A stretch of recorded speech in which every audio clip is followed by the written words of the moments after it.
Bonjour et bienvenue à suivre votre journal sur Radio Afrique Unie, la voix de l'Afrique.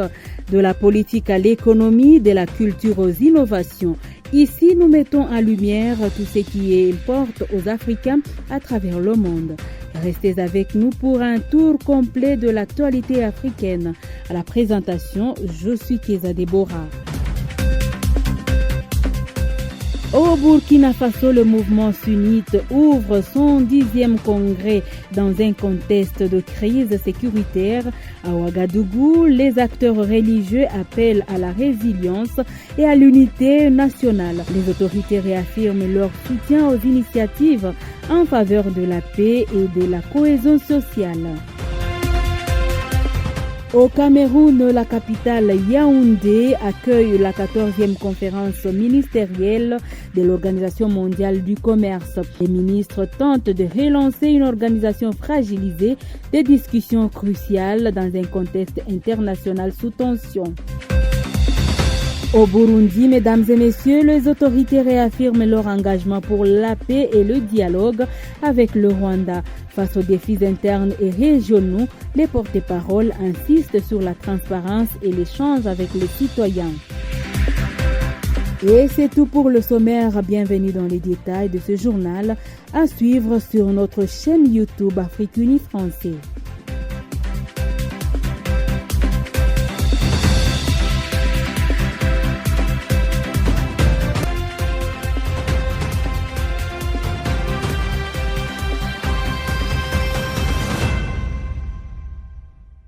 Commençons par le Cameroun, mesdames et messieurs.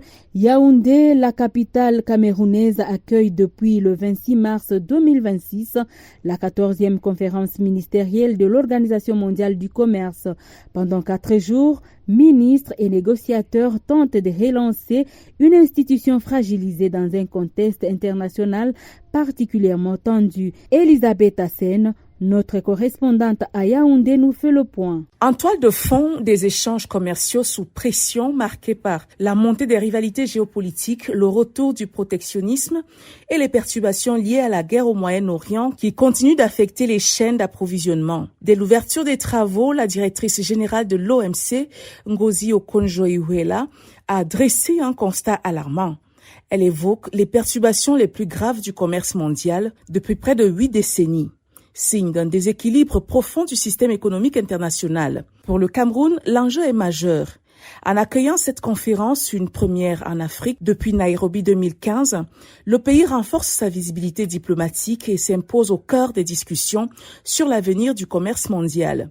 Joseph John Gouté, Premier ministre au Cameroun. Ces évolutions ne sont pas sans incidence sur nos États, dans la mesure où elles redessinent les contours de la gouvernance mondiale et influencent substantiellement les dynamiques des échanges commerciaux internationaux. Mais au-delà du symbole, les attentes sont fortes. Plusieurs délégations voient dans cette rencontre un moment décisif pour réformer une OMC en perte d'efficacité. Le système actuel fondé sur le consensus peine à produire des résultats dans un monde de plus en plus fragmenté. Parmi les priorités, la réforme des règles de décision, la place des pays en développement ou encore la relance du mécanisme de règlement des différends paralysé depuis 2019. Les discussions sont d'autant plus complexes que les États-Unis durcissent leur position commerciale, privilégiant les droits de douane et les accords bilatéraux au risque de creuser davantage les divisions. Autre point sensible, le principe de la nation la plus favorisée, pilier de l'OMC aujourd'hui contesté par Washington, mais défendu par la Chine et plusieurs pays du Sud. Pour les économies africaines, les enjeux sont concrets. Attirer davantage d'investissements, sécuriser les échanges et améliorer leur compétitivité dans un commerce mondial incertain. Luc Magloire-Mbaga Tangana est ministre du Commerce au Cameroun. Le Cameroun a mis le secteur privé, l'entreprise, au cœur de son développement, au cœur de son projet de la transformation structurelle de l'économie camerounaise qui ne se fera que par le biais de l'entreprise. À Yaoundé, l'objectif est clair, redonner un nouveau souffle à une organisation clé du système économique mondial au moment où celui-ci traverse l'une de ses périodes les plus critiques. À 2 semaines de l'élection présidentielle au Bénin, la campagne est officiellement lancée. Depuis ce vendredi à minuit, les candidats sont entrés en lice pour convaincre un électorat encore marqué par une faible participation lors des dernières législatives. Face au duo de la mouvance emmené par le ministre des Finances Romuald Wadagni et la vice-présidente Myriam Tchabi-Talata, l'opposition modérée des FCBE aligne Paul Hunkbe et le journaliste Judicaël Roch avec en toile de fond l'absence remarquée du parti Les Démocrates écartés de la course. Entre tournée de terrain et présentation des projets des sociétés, l'enjeu est désormais clair, mobiliser les électeurs et redonner confiance dans un scrutin décisif pour l'après-talon. Reportage signé par Fé Obasanjo Zola depuis Cotonou. La Commission électorale nationale autonome Sénat a officiellement lancé ce vendredi 27 mars à 0h la campagne électorale qui prendra fin le vendredi 10 avril 2026 à minuit. Les Béninois sont convoqués aux urnes pour choisir le successeur du président Patrice Talon qui a su imposer comme dauphin son ministre des Finances. 2 duos en lice pour la conquête du fauteuil présidentiel. Il s'agit du duo de la mouvance, Romuald Wadagni et son colistier Myriam Tchabi-Talata, actuelle vice-présidente de la République du Bénin, candidate à sa propre succession, et celui de l'opposition modérée du parti Les Foscori pour un Bénin émergent, FCBE, Paul Hunkbe et son colistier, le journaliste Judicaël Roch. À l'ouverture de cette campagne électorale ce jour, le duo Wadagni-Talata entame sa tournée dans le septentrion, plus précisément dans la commune de Kandi, tandis que Hunkbe Hunwanu est à l'offensive pour présenter son projet de société intitulé « Rebâtir ensemble la fierté béninoise » dans le sud du Bénin. Rappelons qu'au cours de cette campagne électorale, le spectre du faible taux de participation aux élections plane et reste à combattre. Vu non seulement le taux de participation des dernières élections législatives du 11 janvier 2026, s'élevant à 36,73%, mais aussi l'opposition béninoise représentée par le parti Les Démocrates évincée de la course à la marina faute du parrainage. Parfait Obasanjo Zola, Cotonou Radio Afrique Unie.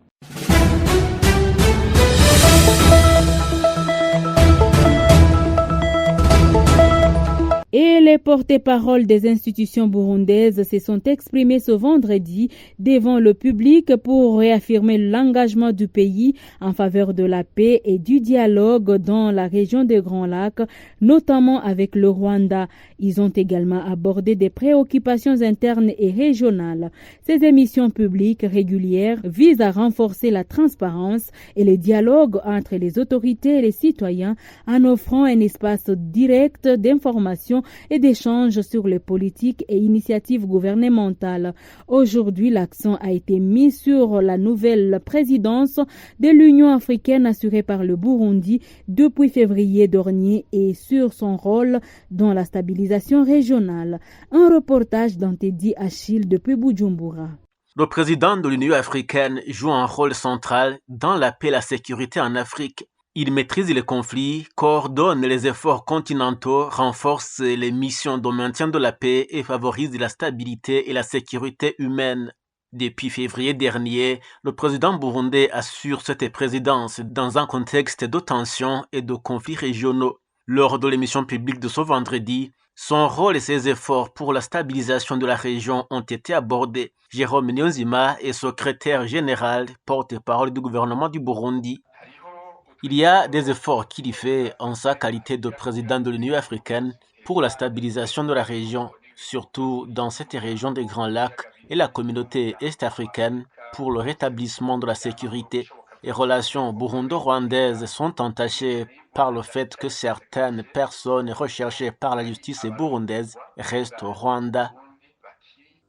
Ce malentendu entre les deux pays date de 2015. Mais depuis, le Rwanda clame toujours son innocence. Sur le plan religieux, les conférences épiscopales du Burundi et du Rwanda renforcent leur coopération, notamment via l'Association des conférences épiscopales d'Afrique centrale. Ces échanges permettent aux évêques de se réunir pour discuter des questions pastorales et sociales, mais aussi de lancer des appels conjoints pour la paix et la stabilité dans les Grands Lacs. Jérôme Nyonzima salue ces initiatives. C'est une très bonne chose. J'espère qu'ils pourront continuer et approcher les dirigeants burundais et rwandais pour améliorer les relations. Cela ne posera pas de problème. Il pourrait ainsi convaincre même ceux qui ne le souhaitent pas. Durant ces dernières décennies, la région des Grands Lacs a été marquée par des conflits ethniques et politiques au Burundi, au Rwanda, en République démocratique du Congo et en Ouganda, tandis que la Tanzanie a accueilli des réfugiés et soutenu la paix. Aujourd'hui, la stabilité de la région dépend largement de la coopération régionale et du rôle d'institutions comme l'Union africaine et la Conférence internationale sur la région des Grands Lacs. Antedi Achille, Afrique Uni Radio, Bujumbura. Parlons justice dans ces radiojournaux, mesdames et messieurs.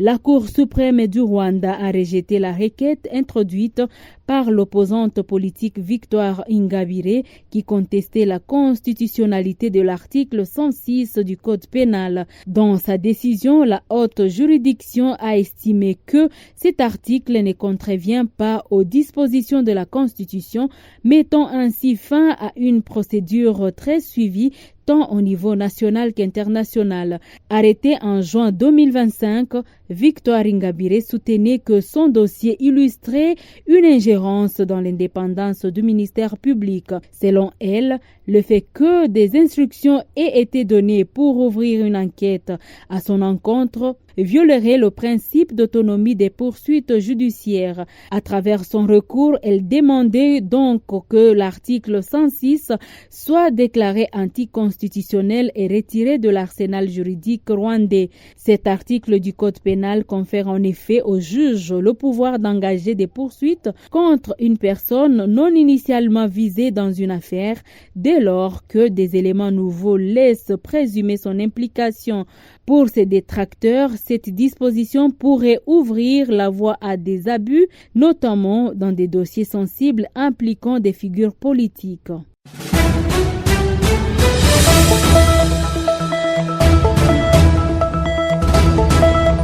Toujours au Rwanda, 222 Rwandais sont rentrés au pays en provenance de l'Est de la République démocratique du Congo où ils s'étaient réfugiés dans les forêts de ce pays depuis 1994, soit depuis plus de 30 ans.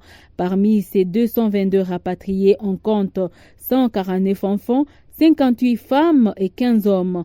Cette fois-ci, contrairement aux précédentes, des jeunes font également partie du groupe des rapatriés. Tous sont rentrés par les postes frontaliers de la Corniche reliant le Rwanda et la RDC. Benigne Mugisha depuis Kigali nous en dit plus. Au poste frontière de la Corniche, les Rwandais rapatriés ont été accueillis par le vice-maire du district de Rubavu, chargé des finances et du développement économique, M. Nzabonima Deogracias. Il a indiqué qu'ils sont ravis d'accueillir 222 Rwandais qui demeuraient à l'extérieur du pays et que le premier message à les transmettre est celui du bienvenu afin de poursuivre la reconstruction du pays.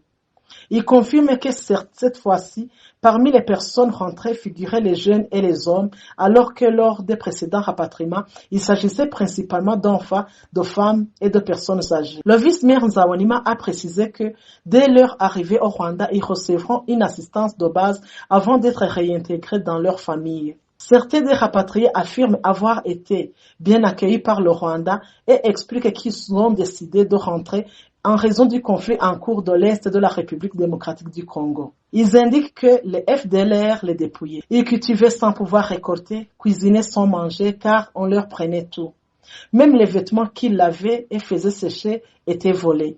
En somme, ils vivaient dans des conditions très précaires dans ces forêts. Les rapatriés sont d'abord hébergés au camp de Nyarushishi pendant 2 semaines avant d'être transférés dans leur district d'origine. Depuis 2025, plus de 7000 Rwandais réfugiés en RDC sont déjà rentrés. profitant de l'amélioration de la sécurité dans certaines zones du Nord Kivu, ce qui leur a permis de rentrer après avoir été longtemps empêchés par les FDLR. Beni Mugisha, Radio Ini Rwanda Kigali. En République démocratique du Congo, les forces démocratiques alliées ADF, groupe armé affilié à l'État islamique et actif dans l'est de la République démocratique du Congo, ont étendu leurs opérations à la province de la Chopo. Lors de la 61e session du Conseil des droits de l'homme à Genève, la haut-commissaire adjointe de l'ONU aux droits de l'homme, Nada al-Nashif, a alerté sur cette expansion indiquant que depuis octobre 2025, les ADF ont tué plus de 200 personnes et provoqué le déplacement de milliers de civils tout en commettant des graves exactions, notamment l'esclavage sexuel. Selon les Nations Unies, la situation sécuritaire et des droits humains continue de se détériorer dans l'est du pays où les civils restent pris pour cible par plusieurs groupes armés dont les ADF, le M23 et la milice Codeco. Les récentes attaques dans les territoires des Mambasa en Ituri ont entraîné la mort d'au moins 17 personnes sur des sites miniers et provoqué un afflux massif des déplacés vers les zones voisines de Bafouassende et Kisangani dans la Chopo. Malgré les opérations militaires conjointes menées depuis 2021 par les armées congolaises et ougandaises, les violences persistent, soulevant des doutes sur leur efficacité. À Kinshasa, les autorités appellent à une mobilisation internationale accrue contre les ADF, une menace qui, selon les données de l'ONU, a causé en 2025 près de 1750 victimes, dont de nombreuses femmes et enfants dans les provinces de l'Ituri, du Nord Kivu et de la Tsopo.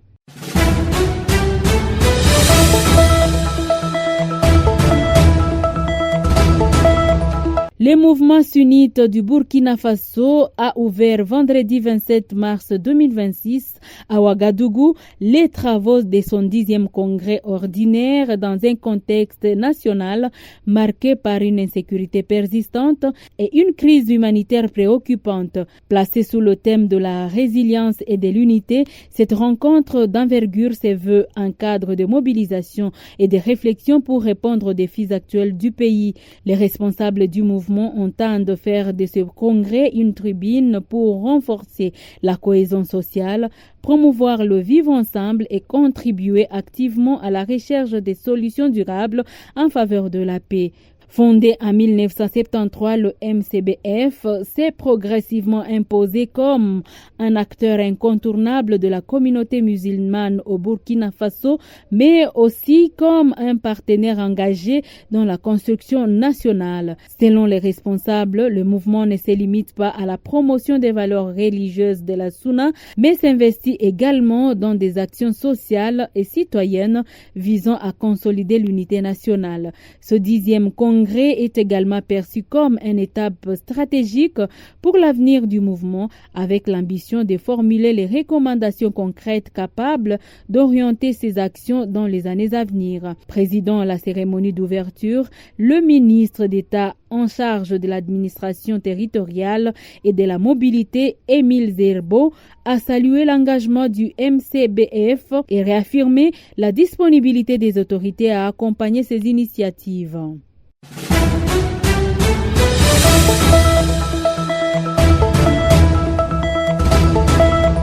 Et enfin, parlons Afrique et ses potentialités dans ce journal. À l'est de la République démocratique du Congo, dans la ville de Goma, un nombre croissant de jeunes filles et des femmes choisissent de rompre avec des standards de beauté importés pour valoriser leur apparence naturelle. En adoptant fièrement leurs cheveux afro, elles s'inscrivent dans un mouvement plus large observé à travers l'Afrique où la réappropriation de l'identité culturelle passe aussi par l'esthétique.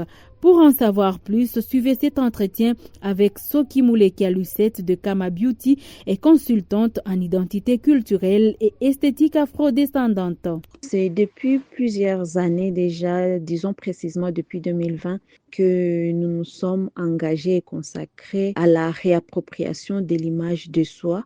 Et cela est parti en tout cas de l'observation dans notre société qui est profondément, en tout cas, influencée par des standards extérieurs, des récits dominants qui créent un rejet de soi, une dévalorisation des traits africains dans le quotidien, en tout cas, et une distance entre l'individu et son essence. Et du coup, pour nous avons compris, c'est vraiment un acte révolutionnaire que de se reconnaître dans sa peau, dans ses cheveux et se reconnaître dans son histoire. Voilà pourquoi nous avions commencé par une sensibilisation que nous dénommions Black is Beautiful ou bien Le Noir est beau, afin de pouvoir accompagner la jeunesse à pouvoir assumer leur naturalité et transformer la honte en fierté, et l'effacement en visibilité, la conformité en affirmation et refuser que la société définisse leur place. Voilà toutes ces barrières, les barrières auxquelles nous travaillons depuis déjà quelques années. Vous avez même initié la marque Kama Beauty. On peut en savoir un peu plus? La marque Kama Beauty est née effectivement dans ces contextes-là de la promotion de l'identité culturelle et de l'estime de soi, dans cette recherche de l'adéquation entre la théorie et la pratique. C'est ainsi que nous nous étions investis dans une recherche de plus pour pouvoir se former et voir dans notre milieu quels sont les produits, ou je veux dire les ingrédients disponibles en termes d'huile, en termes de plantes, pour pouvoir concocter une formulation saine et sécure pour les cheveux afin d'éviter toutes ces barrières qu'on rencontrait en termes de questions et des problèmes qui nous étaient adressés lors de ces campagnes-là, parce que nombreux se plaignaient du fait qu'ils n'avaient pas vraiment des produits qu'il faille pour pouvoir gérer leurs cheveux, parce que toujours notés comme non malléables, difficiles à peigner.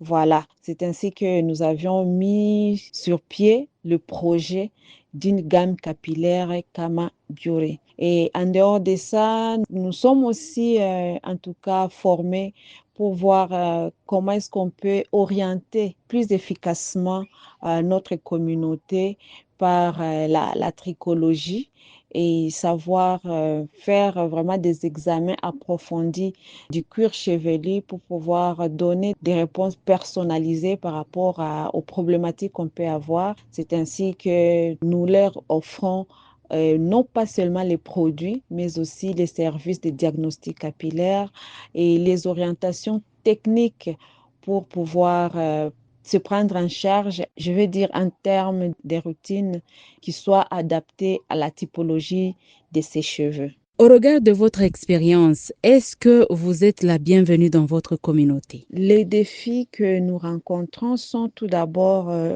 je vais dire, généraux à tous les entrepreneurs locaux, comme par exemple la mentalité qui, la plupart des fois, s'ouvre à tout ce qui vient de l'extérieur et apprécie l'extérieur que ce qui est du terroir, ce qui est local. Ça, c'est déjà un blocage au niveau de la communauté, ce qui nous exige en tout cas un double travail à pouvoir sensibiliser d'abord en amont à l'acceptation et à la valorisation de tout ce qui est local.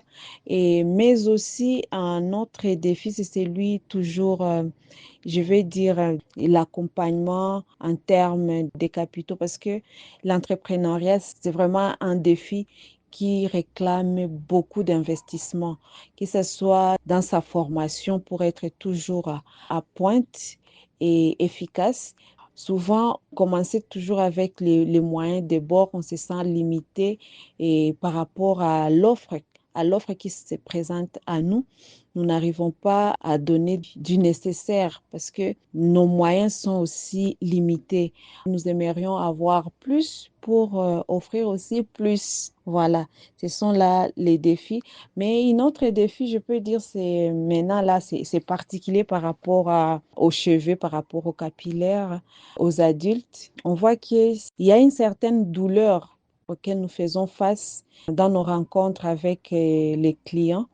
Et surtout, à un certain âge, on voit qu'il y a des formidables dames que nous avons eu à rencontrer qui ont perdu des cheveux, qui ont eu des problèmes capillaires irréversibles et qui constituent vraiment une douleur, mais aussi les problèmes liés à l'estime de soi qui fait à ce qu'il y a une certaine démarche que nous avons mise en place de l'afrothérapie parce que pour certaines, ça devient de plus en plus difficile à pouvoir se détacher, par exemple, de leur perruque, au-delà du désir de le faire, au-delà du désir de pouvoir les jeter. Suite à ces difficultés-là que nous avons eu à lire dans les chefs de nos clients, et nous avons pensé aussi nous pencher vers les tout jeunes, les enfants, et c'est ce qui nous a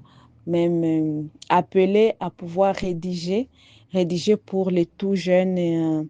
Donc, c'est là de 6 ans, 8 ans et 10 ans, même 12 ans, Ma couronne crépue, qui est un ouvrage qui s'adresse uniquement aux tout jeunes pour pouvoir déjà conforter leur estime de soi dès les bas âges. Parce que à 30 ans, il est difficile de recouvrir son estime de soi.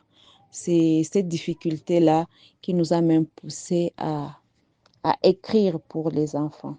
Et comment vous faites pour les surmonter? Pour relever ces défis, en tout cas, par exemple, vous voyez, en ce qui concerne notre communauté qui a la difficulté à consommer local, nous redoublons des efforts à pouvoir les conscientiser dans ce sens-là, à leur montrant combien cela impacte même notre économie et donne du pouvoir à notre économie locale.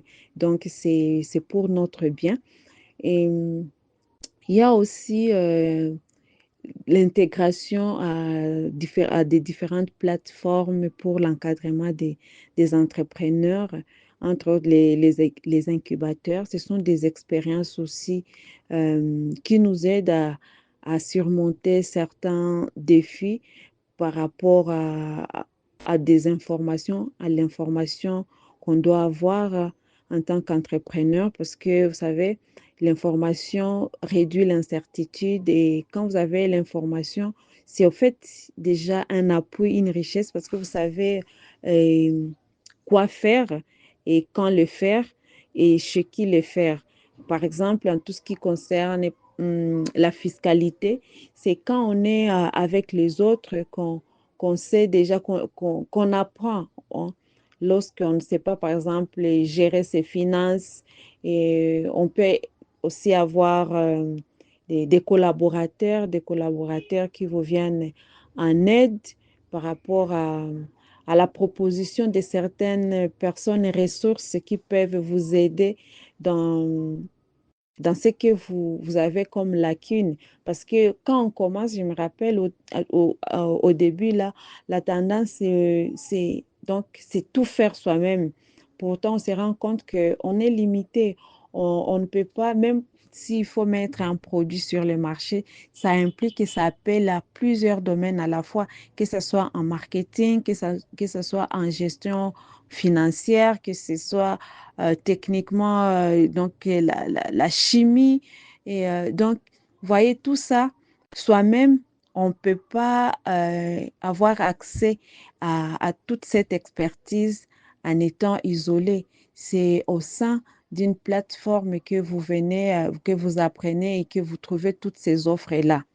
Ça, c'est vraiment une aide je vais donc faire et permettre la tautologie qui aide à pouvoir surmonter les défis. Pour terminer, quels mots vous adressez à tous les Africains et d'autres personnes qui vous suivent à travers notre agence? Ce que je peux dire à tous ceux-là qui vont nous écouter, c'est que nos cheveux ne sont pas que des cheveux.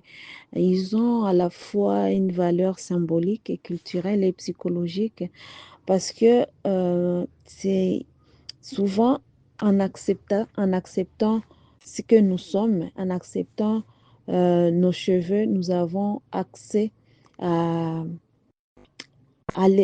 l'estime de soi. Et cette estime de soi n'est pas seulement une question personnelle, mais en réalité, c'est une question profondément politique et sociale. Parce qu'une personne qui ne s'aime pas, c'est celle-là qui va tolérer l'injustice, qui va accepter l'inacceptable et va se croire indigne de certaines opportunités. Et ça, c'est déjà à l'échelle individuelle, mais à l'échelle collective, cela devient, vous allez voir, une population silencieuse, en tout cas désengagée, un peuple sous-représenté. Et voilà, l'estime de soi est étroitement liée à nos cheveux et quand nous gagnons en estime de soi, nous pouvons avoir accès à l'épanouissement et à notre émancipation.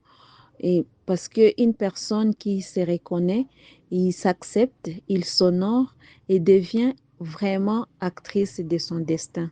Merci.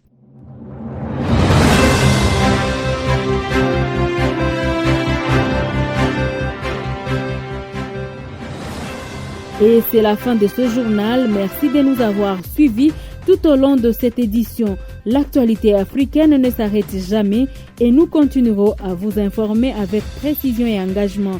Restez connectés avec Radio Afrique Unie, votre source fiable pour comprendre et suivre les événements qui façonnent notre continent. À très bientôt pour une nouvelle édition à suivre sur notre chaîne YouTube Afrique Unie Français.